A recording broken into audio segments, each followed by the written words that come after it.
This is Wycombe Sound.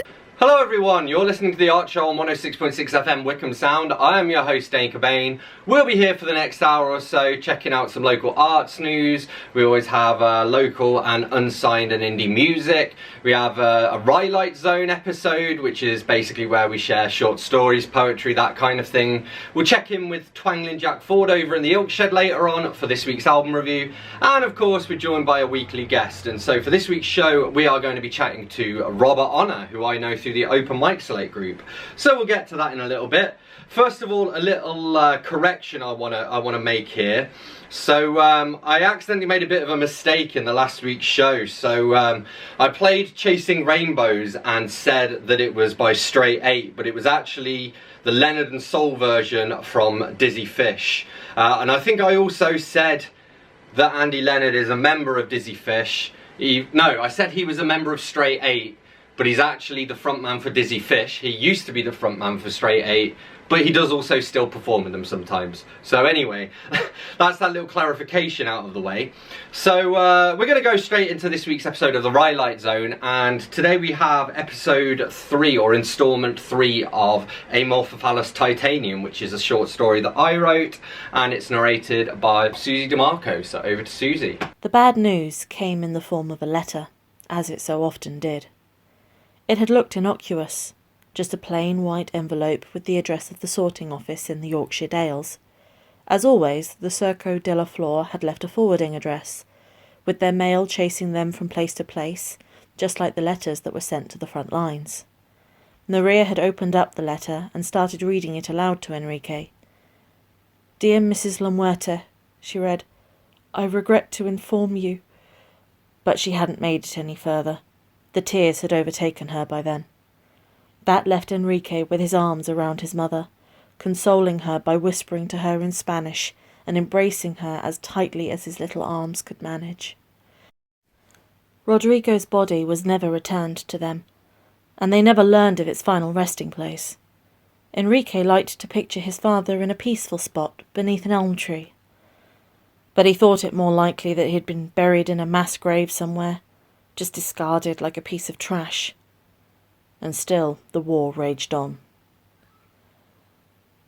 By the time the last shots were fired, Enrique had learned to hate the war, and so, it seemed, had everyone else.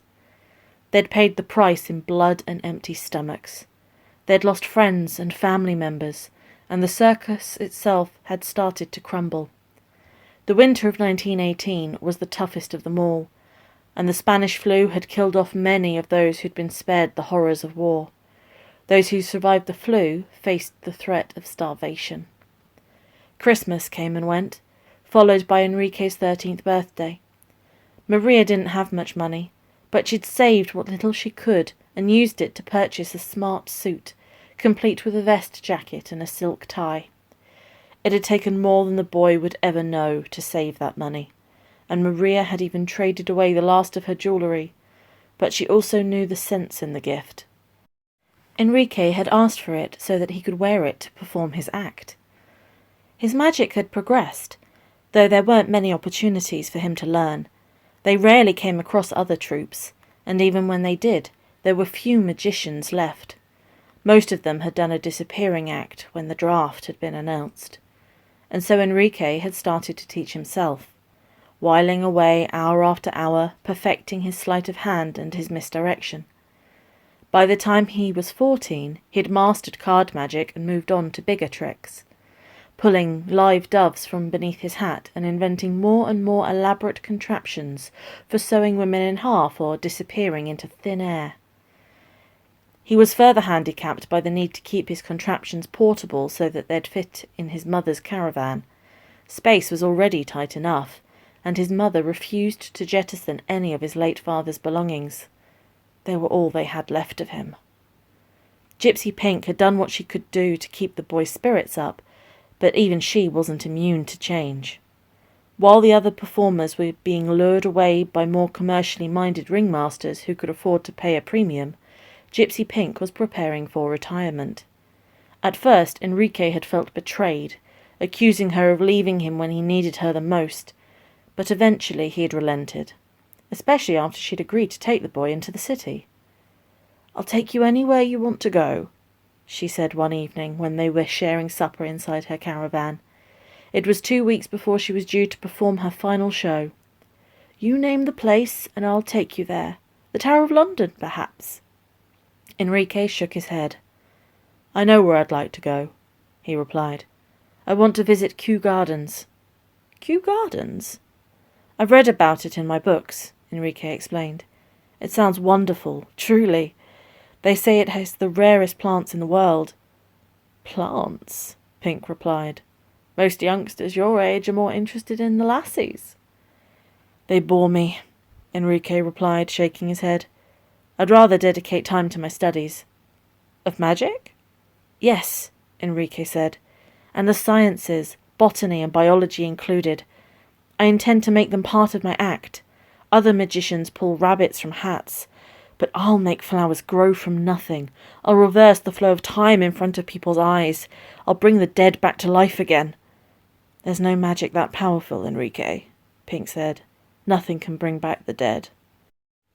"We'll see about that," he replied. That was part 3 of Amorphophallus Titanium by myself, Dane Cobain, and narrated by Susie Q DeMarco. You're listening to The Art Show on 106.6 FM at Wycombe Sound, and we're going to have some music. So this is a song that Twangling Jack Ford, my album reviewer, who we'll hear from later on in the show, he sent it to me, and it's titled Theme Multi-Track Version. Yeah, so over to Twangling Jack Ford.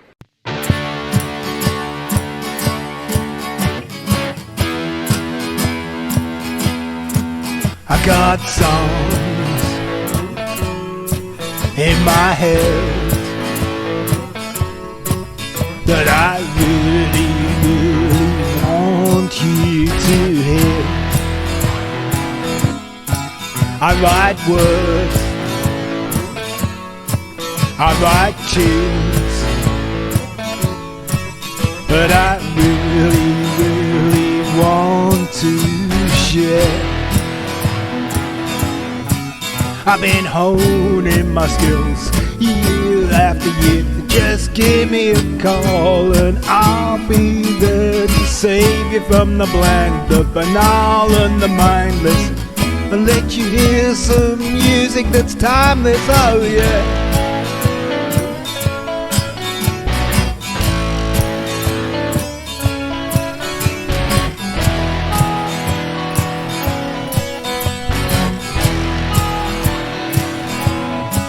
Thought I'd die before I got old, but I still have a story that needs to be told, with a whole lifetime of observation, still talking about my generation. Just give me a chance, see through your blindness, and I'll play you some music that's timeless, oh yeah. I got rock and roll, oh yeah. Heavy metal and blues, oh yeah. Country, folk and soul. There's so much I could choose, oh yeah. I got jazz and I got funk, oh yeah. I got hip hop and punk, oh yeah. Oh yeah. I tell you what I'm gonna do. Gonna play some music just for you. And if you could show a stranger some kindness, I'll play you some music that's timeless, oh yeah.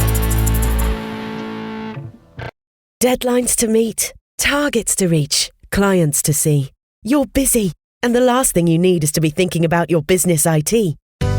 Take the headache out of it with CST. We offer the best possible technical support service and can tailor-make solutions for your infrastructure, whatever your requirements. Outsourcing your IT is cost-effective, and with CST, you'll have total support. For more information, visit cstlimited.com. CST, as IT should be. Someone on your street, at your supermarket or in your park is highly likely to have COVID-19. This is a national health emergency.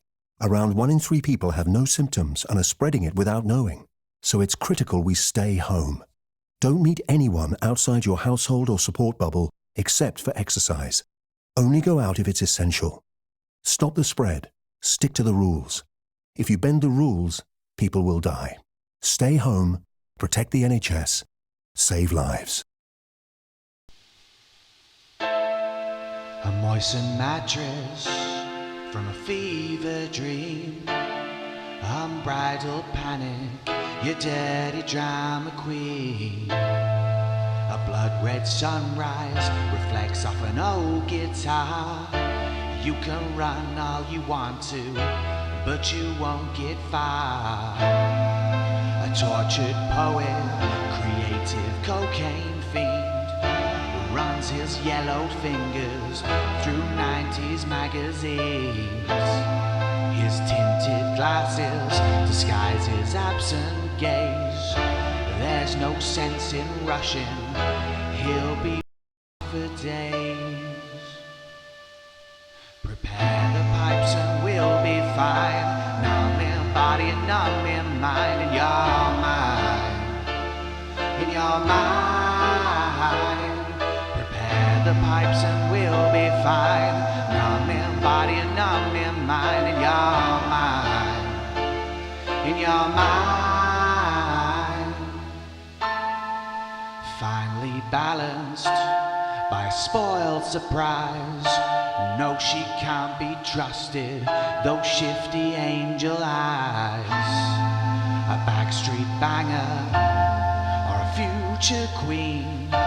To those dirtied masses, once washed but never clean. The eyes are rolling as you rot inside. No, I can't console you, but I'm by your side. You never listened to your own advice. If it nearly kills you, well then don't try it twice. Prepare the pipes and we'll be fine. Numb in body and numb in mind. In your mind, in your mind. Prepare the pipes and we'll be fine. Numb in body and numb in mind. In your mind, in your mind.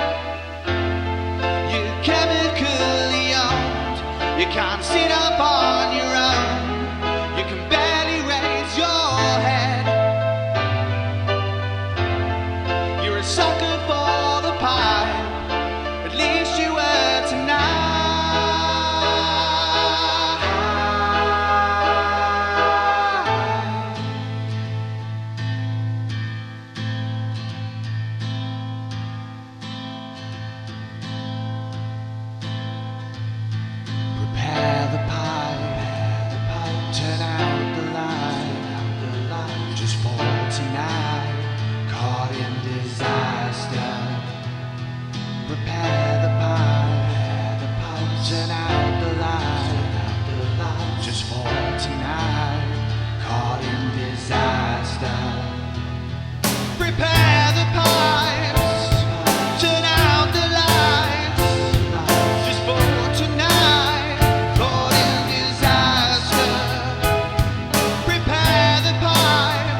So that was Prepare the Pipes by Robert Honor, and before that we had Twangling Jack Ford with his theme.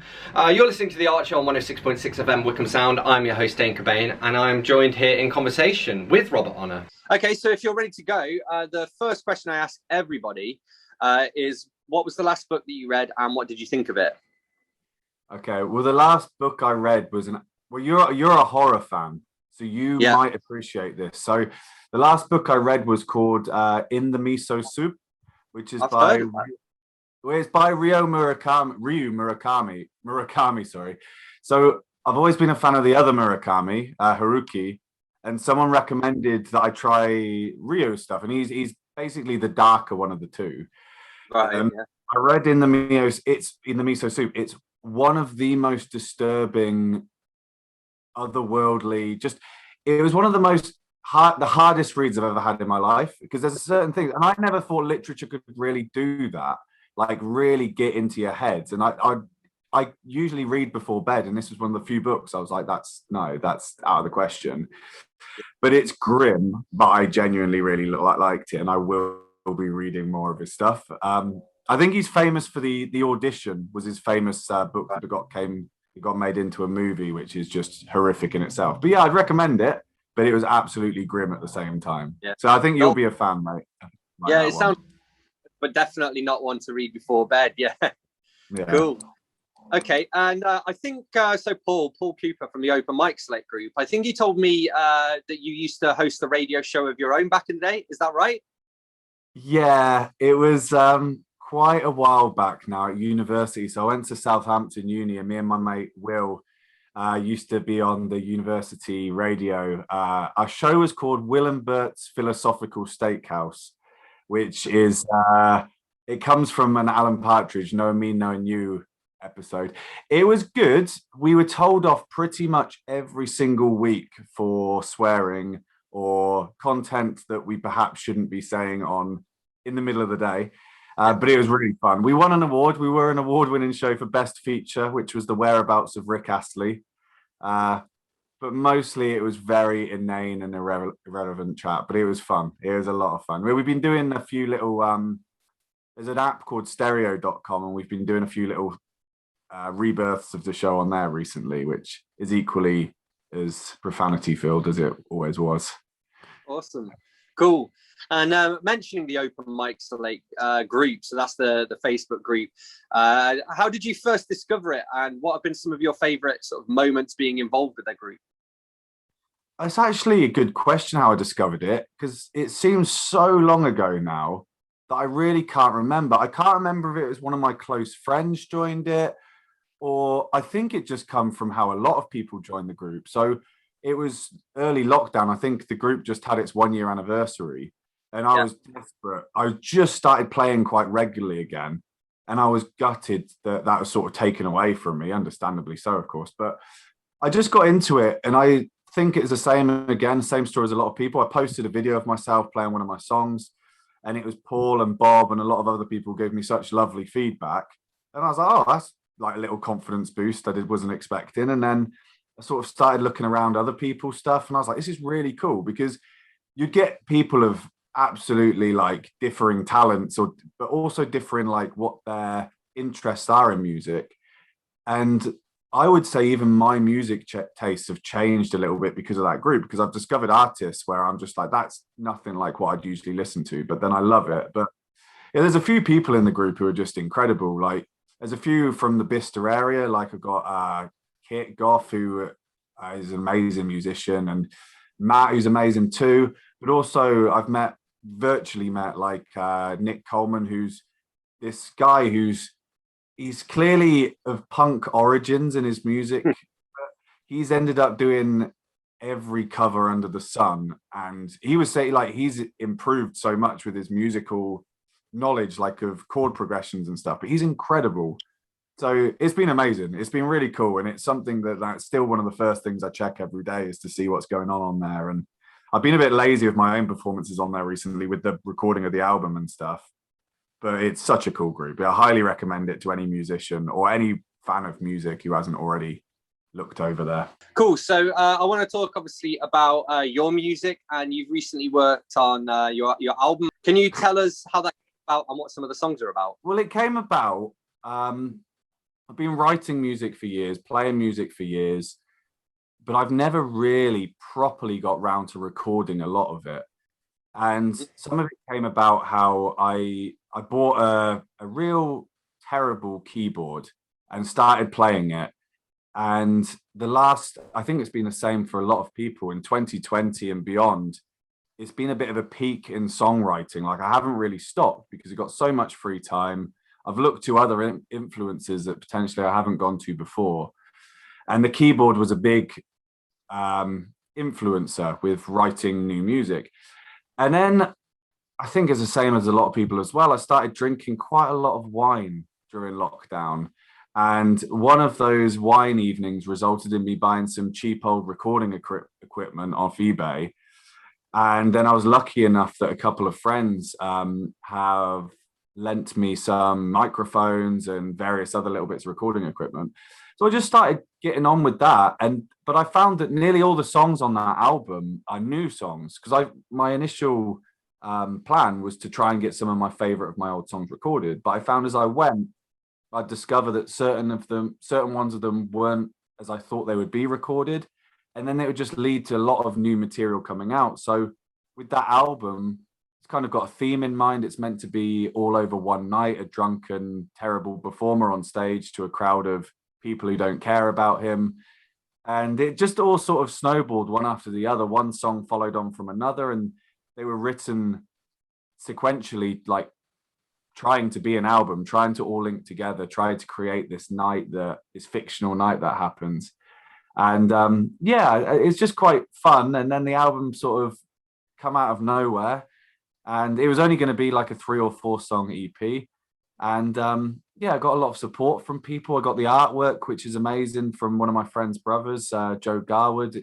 And it kind of ran with the theme, and I've really enjoyed it. It's just been one of the best ways to fill lockdown times and cure the lockdown blues and keep myself busy and motivated. And I'm really happy it's come of it. And I've already started working on the next one, which is quite fun as well. Amazing. Cool. And what's like the response been like to it so far? Because I know you've obviously, how long has it been out actually? About 3 weeks, I think now. The response has been really lovely. Like, people have been really complimentary of like the way it's a concept album. And that's, I guess, the only negative sides to it. One is that I get too excited when I write a new song, so I tend to throw it out there almost immediately. So most or nearly all of the songs people had heard in some incarnation before. And the second slightly negative is that I've been a guitarist all my life, and quite a heavy punk inspired, grunge inspired guitarist. And this album does have a different feel to it. But then, it has been very positive. People have been absolutely lovely, really supportive. People have been playing it in really weird circumstances as well. Like, I've got one of my friends sent me an audio recording of my friend listening to it in the shower and singing really loudly, which I find quite unnerving, if I'm honest. But no, it's been really nice, and it's made me really excited to get out there and start playing a few of the songs live as well, which can't wait. Well, that's because one of my questions was going to be, will you be taking the album on the road? So I guess you will be. So the other question is, where are some of the venues you're most looking forward to performing?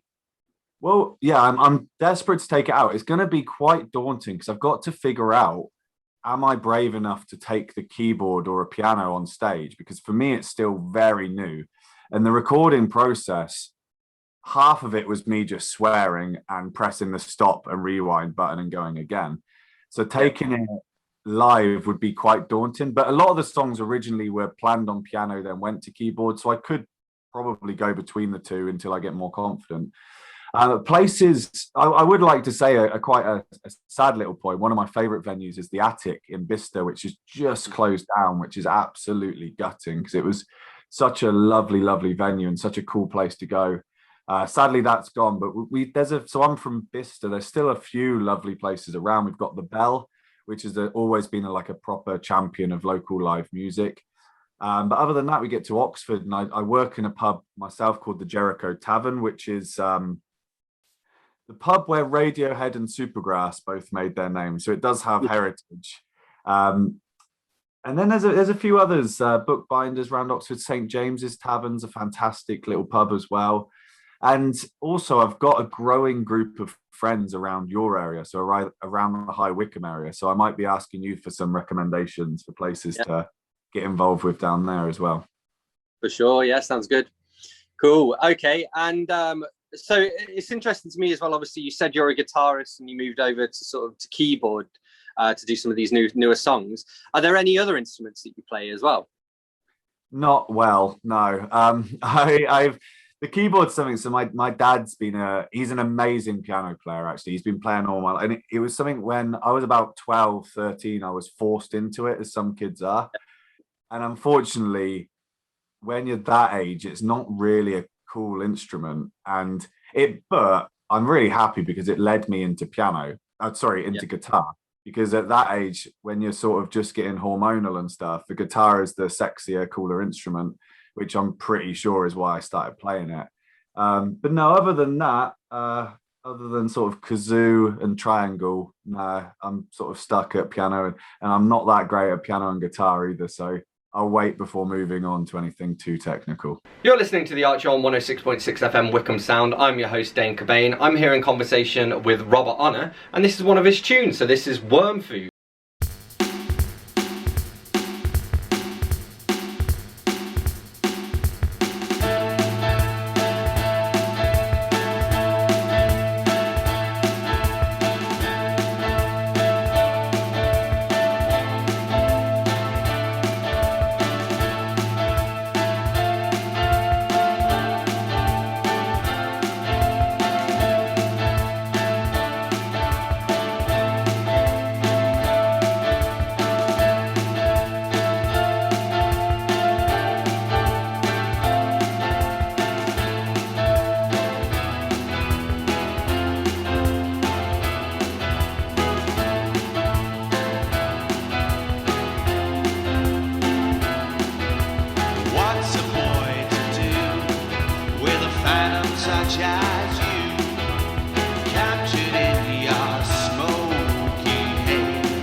Worm Food by Robert Honor. You're listening to The Art Show on 106.6 FM of Wycombe Sound. I'm your host, Dane Cobain, and I am joined by the man himself, Robert Honor. What does the what does the songwriting process look like to you? How do you do you sit down and say, I'm going to write a song? Do you start with lyrics? Do you start with music? Can you give us some insights into that? Yeah, it really varies. I used to always start with a guitar riff or a chord progression, and then play that and sort of try to find a melody over the top of it, and then sing some inconsequential and sort of made up tunes and words that make no sense over the top until it sounds like something that could happen. And then I sort of take the feeling out of the song from there. Like, does it sound like this sort of song? Create a theme and go from there. But weirdly, one of the things that's been happening a lot in lockdown is I've been cycling a hell of a lot. And I find when I'm out there cycling, my mind just wanders, and a lot of the time it wanders to music. So I think 3 of the songs on this album are me cycling along, pulling over by the side of a road and sort of shouting like a maniac into my voice recorder, and then getting home quickly and trying to pen a song, like Build a Coffin, again, to go back to that one. That was me coming into Ambrosden near me and pulling over on a severely windy day, just because I got the sort of lyrics in my head, I got the content and the theme of the whole piece. And if you're anything like me, if I think of something, it leaves me within like 2 minutes. So yeah, a lot of it's been cycling and jogging, stuff entered my head, and I've thought I'd better stop and quickly get this down. And then, yeah, it comes from a little idea from there. So I used to be very tune focused, and I think now I'm a lot more lyrics focused, which, yeah, and then you sort of create the song around how the lyrics feel. Yeah. Cool. I mean, it's interesting. So you could almost do a concept album based on songs that you wrote while cycling and jogging. Yeah, you could. And it's interesting. We said, like, I mentioned right at the start, my favorite author, Haruki Murakami, he did his book, which is, what's it called? What I Talk About When I Talk About Running. Yeah, and how he gets all of his literary ideas from jogging. And personally, I get too exhausted, and all I can think about when I'm running is if I can make it to the next kilometer. But cycling, yeah, it's an amazing place. And I'm sure, like, some of without sounding too pretentious, a lot of the song ideas come from like the surrounding areas in the countryside, and you get inspired to some extent by it all. And yeah, it kind of, the concept album is a concept in itself, but I'm pretty sure that cycling has been a big old theme throughout it as well. Cool. And in your mind, what makes for a good song and what makes for a bad one? It's really interesting you say that, because I think I've recently kind of changed my ideas on that. I used to be very much into a song has to test what you think, and it has to push the boundaries of being alternative, or like my favorite bands are Radiohead or Nirvana, and I've recently sort of changed that, and I think Open Mic Slate's been a part of that, but especially my album is probably a little bit more poppy and less alternative than what I've done before. But I can't stand listening to pop music when there's zero thought into it. And I think for me, if a song, the lyrics are basically the main part of the song. If I hear a song and the lyrics sounds like they're templates, then I just have to turn it off. So for me, lyrics are still the most important thing. You can have an amazing heavy metal song or an amazing Radio 1 song, and but for me, the lyrics have to matter. They have to actually mean something. They have to be well thought through, because there's so many songs where it's about love, heartache, and they can be amazing, but so many times you think, I've heard this before. Yeah. I've heard these exact lyrics before. And for me, a song can be from any genre and can be fantastic, but I like to know that the lyrics are coming from somewhere other than a guy trying to appeal to a mass audience. So just a couple more questions, just to sort of close off on. You've mentioned a few of these, but who are a few of your favorite songwriters, and what is it about what they do that you really enjoy? Well, it's interesting because, so Radiohead, I would say Tom York, potentially I think he's potentially the best songwriter ever. And I love his songwriting, I love his inventiveness, but I could claim close to zero influence from him because he's too good. and it really annoys me. But I like listen to their music. I'll listen to even his lyrics, and I'm just like, nah, too good for me. But on this album, my biggest influences have been artists that I've maybe got into a little bit later in life. Like Nick Cave has been a huge influence. I just love his lyricism and love how he can make a really slow song just sound so alternative and so far away from pop music just by the lyrics and the words he chooses. Leonard Cohen and Tom Waits have been big influences as well. But yeah, I think traditionally, Arctic Monkeys, Alex Turner is still someone who he does probably influence me more than any artist does, both with the music and the lyrics. And again, it's not totally how I write, but Jamie T is a massive influence as well, just because the way he throws in the odd lyric that is so personal to him that potentially no audiences will understand, but you love where he's coming from and how he just writes music because he's like, well, my mates are gonna love this, but potentially no one else will understand it. And I guess again, traditionally, like Libertine, Strokes, White Stripes, I'm 32 now, so those bands were right in my sort of heyday. I'm 31. Yeah. And they still rub off on me quite a lot. Like I'll write a lyric and it won't be until I've played it about 20 times that I'll realize it's a massive rip-off of something Pete Doherty has written 20 years ago. I do that all the time, yeah. But again, sometimes I get kind of self-aware with it. So like, what was it? I can't remember the specific example, but there's times when I've like quoted other people's lyrics in my lyrics and made it clear that it's a quote and like tried to play it for irony because I'm just so aware that I keep, like, I'll be playing along and I'll be like, I've got this bridge. This sounds like whatever, that George Michael song or whatever, right? Let's use the opening line of his bridge and then like play off that, you know? But that works quite well. And a lot of artists do that. And I wonder, like, if they do it because they've accidentally written that lyric and they're like, oh, that's just completely taken someone else's, therefore I'll parody it. And I think that's a really common thing to do. But I quite like it. And I think that's possibly going to happen more in music as well, because there's only so much you can write. That's it, yeah. But also in a way, I suppose that is a bit of I mean, that can be great during a performance or something like that, because it's almost like a little shared nod between the performer and the audience. You know, you're like, yeah, you got it. And they're like, yeah, we got it. And like, it's just like a little Easter egg, I suppose. And also, again, when you're at an open mic or something like that, if you're performing, people to pay attention to your set, you need to have those little moments in it where the people who are paying attention, they're going to get something from it, you know? Well, exactly. I used to, because I'm someone who very selfishly likes just playing my own songs during my performances. And I've got a few people who come to watch me a bit. Specifically, my brother will always say, oh, go on, throw in a cover, throw in a cover. And I completely understand why. But I selfishly like to be like, no, I just want to play as many as. But there's a song I always played called Gram by Gram, which is actually not on the album, but will 100% be on my next one. But it took me a while to realize that I completely stolen the chord progression of Back to Black. Right. So I just throw in a little chorus in the middle of the song, because I was like, then it's me recognizing what a horrible musician I am stealing this, but it gets a little bit of a sing-along at the same time. Yeah. And it's, satisfies those people who want the covers as well. Yeah, exactly.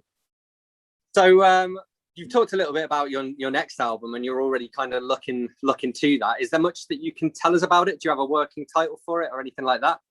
Well, yeah. Well, the first album, I've got A Lounge Full of Demons, which is about a sort of failed drunk musician playing to a room of horrible, demonic kind of men, but it's meant figuratively. But the next one I was meant to either be like a triumphant return, or it's going to be the next stage of what happens. And the first album is a very much piano-led with a bit of guitar, a bit of electric guitar coming in the background.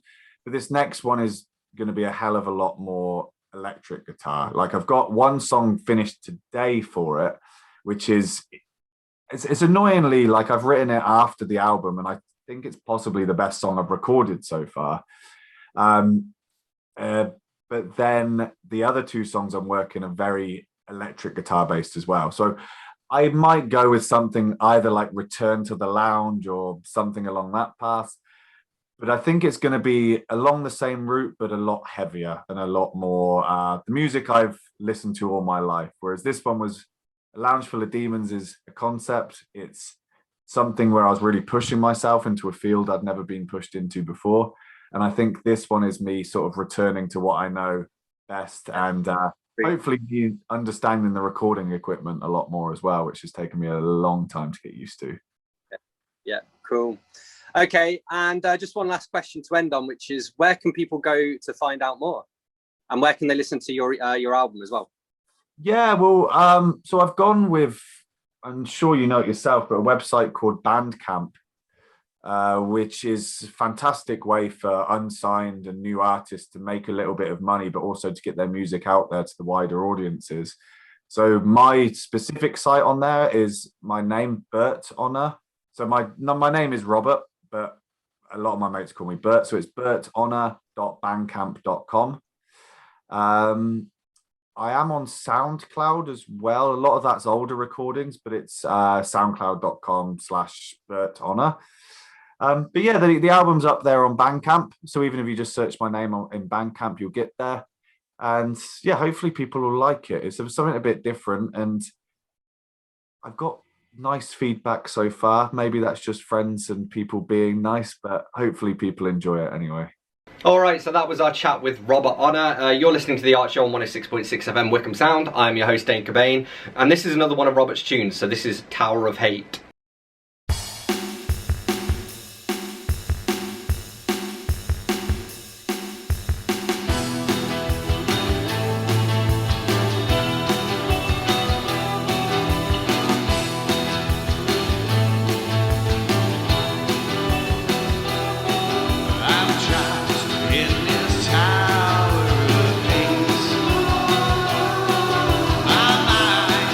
Been locked away.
trapped in this tower, we're never coming back.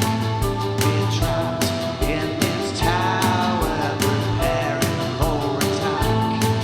We're trapped in this tower, we're never coming back. We're trapped in this tower, preparing for attack. We're trapped in this tower, we're never coming back. We're trapped in this tower, preparing for attack. We're trapped in this tower, we're never coming back. We're trapped in this tower, preparing for attack. We're trapped in this tower, we're never coming back. We're trapped in this tower, preparing for attack.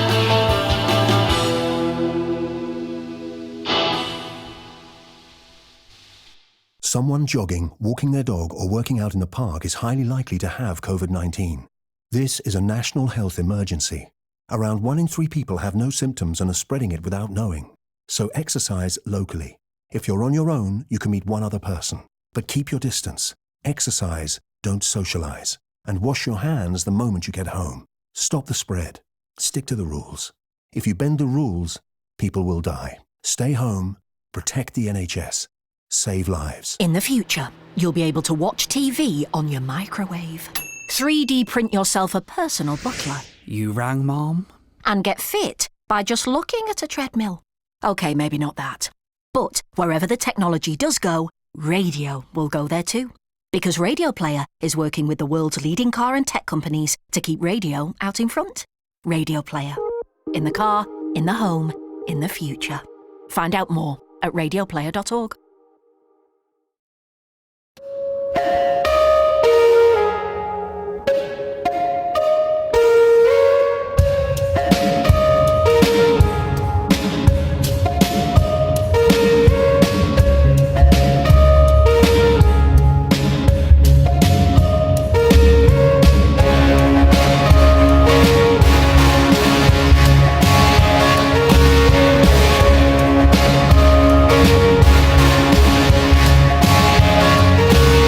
Steady if your soul hurts or you run it. Dive in but don't drown on your verbal vomit. You were caught up in the chest on, ready to reform this town. Get a little.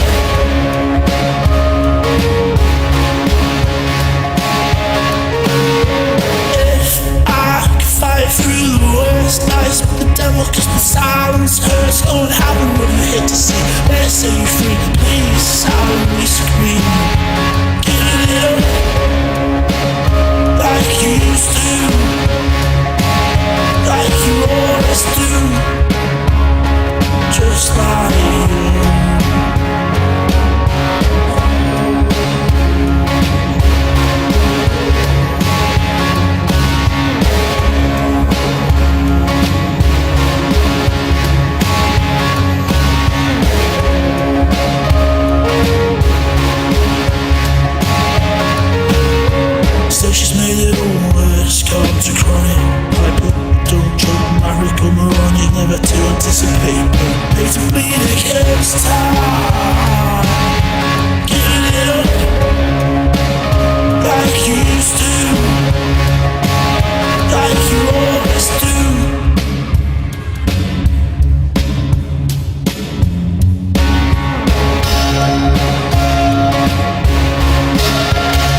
That was Breakthrough by Silverbacks, and before that we had Tower of Hate by Robert Honor. You're listening to The Art Show on 106.6 FM Wycombe Sound. I'm your host, Dane Cobain.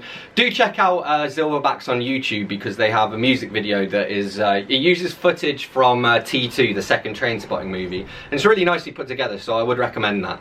And we're going to head over now to Twangling Jack Ford over in the York Shed, who's going to share this week's album review with us. Primus, They Can't All Be Singers, the singles collection. I have a friend who kept saying to me, you would really like Primus, and he sent me a link. He kept sending me a link for their video Winona's Big Brown Beaver, which is very entertaining, it has to be said. Primus are essentially a guy who plays funk bass and a heavy rock guitarist, and they produced this video which is surreal. It looks like it's computer generated, although it's actually them dressed up to make themselves look computer generated, and it's a sort of take on country music, very heavy country music. So I always had it in mind that I would one day get into Primus, and then I heard Coattails of a Dead Man, and it sounds so much like a Tom Waits song, and then when you investigate it you find that it has got Tom Waits on it. And not only that, but it would be, if it was a Tom Waits solo song, it would be one of his best. So I bought this. Now, the other thing that Primus are famous for is doing the theme to South Park, which isn't on this. They often turn up in the weirdest bands, along with the Residents and Captain Beefheart and people like that. However, because their music is basically funky heavy metal, it doesn't really matter how weird they get. They are still quite accessible. Primus, the singles collection. Okay, that was Twangling Jack Ford with this week's album review. My name is Dane Cobain. You've been listening to The Art Show on 106.6 FM Wycombe Sound. As always, you can find us on Facebook if you search for The Art Show on Wycombe Sound. You can also email me here at the studio on dane.cobain@wycombesound.org.uk. That's dane.cobain@wycombesound.org.uk. And I particularly want to hear from poets, performers, anyone who has some news to share with the show, MP3s, even potential guests. Do reach out and get in touch with me. In the meantime, I'm going to leave you with one last tune, and this is Fabulous Parfait with Mes Serres Préférées. I'll see you next week.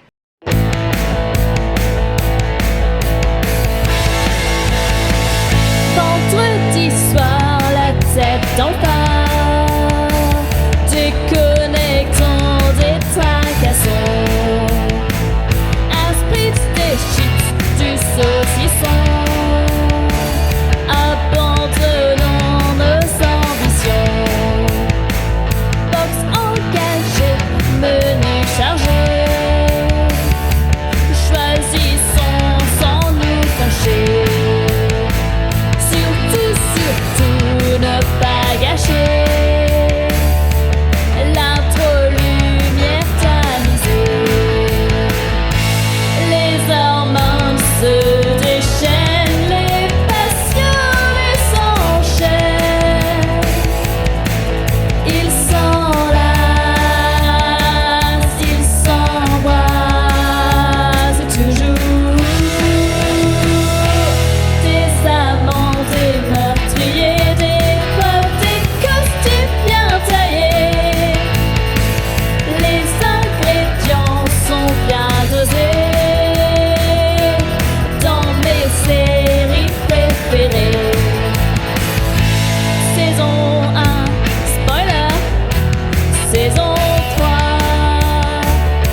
This is Wycombe